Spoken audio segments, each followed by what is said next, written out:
Hi hello I am doctor Narayanasamy. இன்னைக்கு இந்த வீடியோவில் எதை பற்றி பார்க்க போகிறோம் அப்படின்னா, கர்ப்பிணி பெண்கள் அதாவது ப்ரெக்னென்சி உமன்ஸ் வந்து முகக்கவசம் கட்டாயம் அணிய வேண்டுமா அப்படின்ட்டு இந்த கொஷின்ஸ் வந்து கேட்டிருக்காங்க. அதுக்கு என்ன ஆன்சர் அப்படின்னா, கட்டாயம் இந்த மாதிரி கோவிட் வருது அப்படின்னா ஸ்ப்ரெட் ஆகுதுன்னா அணிவது வந்து நல்லது. இது வந்து தமிழ்நாடு அரசே வந்து சொல்லியிருக்காங்க, கட்டாயம் வந்து முகக்கவசம் அணிய வேண்டும் அப்படின்ட்டு. இது எதனால் சொல்லியிருக்காங்க அப்படின்னா, பொதுவாக பார்த்தோம் அப்படின்னா கர்ப்பிணி பெண்களுக்கு வந்து ப்ரெக்னென்சி அப்போ அவங்களுக்கு பொதுவாகவே காமனாக வந்து இம்யூனிட்டி சக்தி வந்து அதாவது நோய் எதிர்ப்பு சக்தி வந்து குறைவாக இருக்கும். அதனால முகக்கவசம் அணிவது கட்டாயம். ஏன்னா இது வந்து ஹை ரிஸ்க் குரூப்பாக கருதப்படுறாங்க ப்ரெக்னென்ட் உமன்ஸ். அதனால தான் வந்து மாஸ்க் கட்டாயம் போடணும் அப்படின்ட்டு சொல்லியிருக்காங்க. ப்ரெக்னென்சி அப்போ இப்போ ஹாஸ்பிட்டலுக்கு செக்கப் போகும்போது எதனால் மாஸ்க் போடணும் அப்படின்னு சொல்கிறாங்க அப்படின்னா, இந்த கோவிட் வைரஸ் இந்த போன்ற வைரஸ் வந்து நம்மளுடைய உணவு குழாயில் போயிட்டு நிமோனியா அந்த மாதிரி வரும். அதனால் வந்து தாய்க்கும் இன்ஃபெக்ஷன் அதிகமாகும், குழந்தைக்கும் இன்ஃபெக்ஷன் வந்து அது வந்து காம்ப்ளிகேஷன் வரக்கூடாது, அந்த வைரஸ் வரக்கூடாது அப்படின்ற ஒரு சேஃப்டி பர்பஸ்க்காக தான் சொல்லியிருக்காங்க. இது எதனால் அப்படின்னா, அது வந்து ட்ராப்லெட் இன்ஃபெக்ஷன் சொல்லுவாங்க, இல்லை காற்று மூலியமாக பரவும்.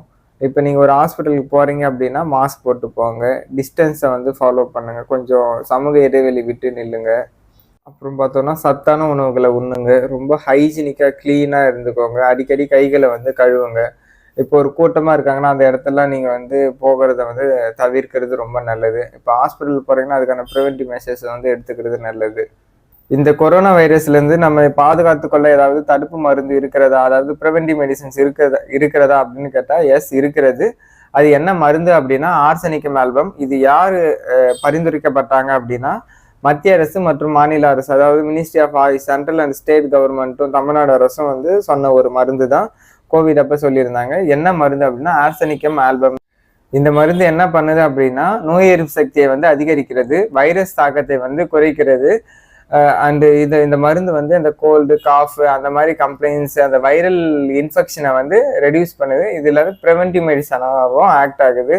அந்த ஃபியர் ஆஃப் டிசீஸ் அதெல்லாம் வந்து கூட கம்மி பண்ணுது. ஐயோ கோவிட் வந்துடுமோ இந்த மாதிரி ஃபியரையும் வந்து இந்த மருந்து வந்து கம்மி பண்ணுது. முக்கியமான ஒரு குறிப்பு என்னன்னா, இந்த மருந்து எடுக்கிறது வந்து உங்கள் நியர்பையில் இருக்கிற ஹோமியோபதி டாக்டரோ இல்லை உங்களுக்கு டவுட்ஸ் இருந்துச்சு அப்படின்னா நான் இந்த நம்பர் கொடுக்குறேன், இந்த நம்பர் கான்டாக்ட் பண்ணுங்கள். உங்களுக்கு எப்படி எடுக்கணும் அந்த டோசேஜ்லாம் இருக்குது, அதுக்கு அந்த மாதிரி எடுக்கிறது ரொம்ப நல்லது. நீங்களா செல்ஃபாக எடுக்கிறது அவாய்ட் பண்ணிக்கோங்க. அது மட்டும் இல்லாத நான் சொன்ன ப்ரிவென்டிவ் மெஷர்ஸ், அதாவது நீங்கள் கொஞ்சம் இடைவெளி விட்டு நில்லுங்க, அண்டு முகக்கவசம் அணிங்க, அண்டு நல்ல சத்தான உணவுகளை உண்ணுங்க. இந்த மாதிரியான ஆக்டிவிட்டிஸ் பண்ணுறது ரொம்ப நல்லது.